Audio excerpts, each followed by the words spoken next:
আজকের এই ভিডিওতে আমি আপনাদেরকে দেখাবো আপনার হাতে থাকা স্মার্টফোনটি হ্যাক হয়েছে কিনা আপনারা কিভাবে চেক করবেন। যদি কখনো আপনার অ্যান্ড্রয়েড ফোনটি হ্যাক হয়ে যায় তাহলে কি হবে জানেন? আপনার সমস্ত পার্সোনাল ডকুমেন্টস অন্য কারো হাতে চলে যাবে। আপনার Facebook account, WhatsApp account, imo account সবকিছু অন্য কারো হাতে চলে যাবে। সেই ক্ষেত্রে আপনি কত বড় বিপদের মধ্যে পড়তে পারেন আমার চেয়ে ভালো আপনি বুঝতে পারতেছেন।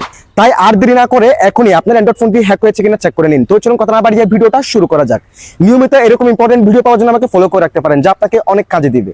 ওকে, so guys, first of all আপনি আপনার ফোনের সেটিংসে যাবেন এবং সেটিংসে যাওয়ার পর এখান থেকে সার্চ বার যাবেন এবং সার্চ বারে গিয়ে আপনারা সার্চ করবেন ADMIN, অ্যাডমিন লিখে আপনারা সার্চ করে দিবেন।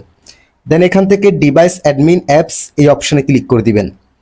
এই অপশনে ক্লিক করার পর এখান থেকে ডিভাইস অ্যাডমিন অ্যাপস এই অপশনে ক্লিক করে দিবেন।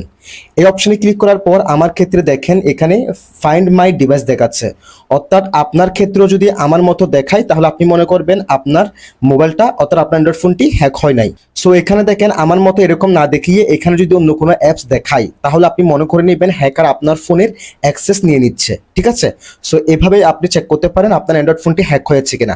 যদি আমার মতো দেখায় ঠিক আছে, যদি এখানে অন্য কোনো অ্যাপস দেখায় তাহলে মনে করে নেবেন হ্যাকার আপনার ফোনের অ্যাক্সেস নিয়ে নিচ্ছে। That's it.